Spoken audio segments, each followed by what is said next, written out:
આપણે ત્રણ પ્રકારની અહીંયા શ્વાસ નળીને બતાવી હોય તો કઈ રીતે બતાવી શકાય? તો એની માટેની એક એપ્લિકેશન છે AR લુપા AR મોડમાં, બરાબર? તો AR મોડ ની અંદર આપણે એટલે બે થઈ જશે આવા, બરાબર? અને બે ની અંદર આ રીતે મોબાઈલ મૂકી અને બાળકોને આપણે જોઈ શકીએ છીએ. આની અંદર દેખાડી શકીએ છીએ આપણે VR બોક્સમાં. આમાં જોઈ શકીએ છીએ કે VR બોક્સમાં 3D શું દેખાય છે? શું દેખાય છે? એ ઉપર આકાશનો ઓલે બિલ્ડિંગ દેખાય. હા. પછી બીજું નીચે કાંઈ ફ્લાઇટ થત હોય. ડાયનોસોર આવ્યો? હા.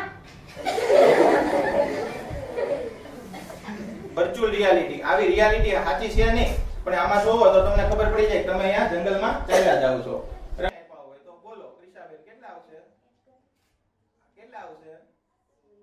શક્તિનો વિકાસ થાય તમારો. એટલા માટે તમને આ એક દાખલો આપેલો છે. આમાં કેટલી આ આકૃતિમાં તમને દેખાતી હશે તો કેટલા છે? 4 છે, 7 છે, 8 છે કે 12 છે?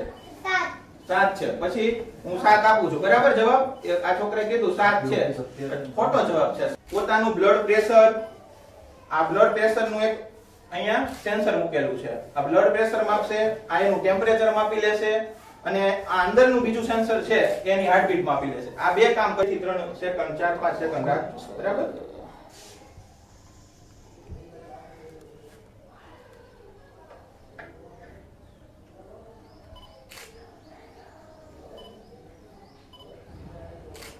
હાલો 94 છે.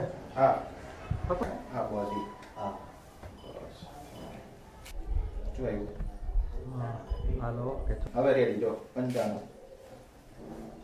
પછી આપણે લાલ અને લીલું એટલે કે સાચો ડેટા કયો છે અને ખોટો ડેટા કયો છે વ્યુઅલ ને. તો કોઈને હાર્ટ પેશન્ટ હોય તો એને પોતાનું હાર્ટબીટ માપી શકે, આપણે એને જોઈ શકીએ છીએ. એક એવો નાનો એવો રોબોટ બનાવેલો છે કે જેને અહીંયા અક્ષર સુધી પહોંચેલા હતા.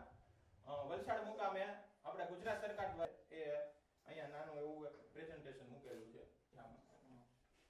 સ્માર્ટ હોસ્પિટલ ની અંદર. જીવન શિક્ષણ માસિક ઓલું હા દર આખી ગુજરાતની બધી જેટલી શાળાઓ છે.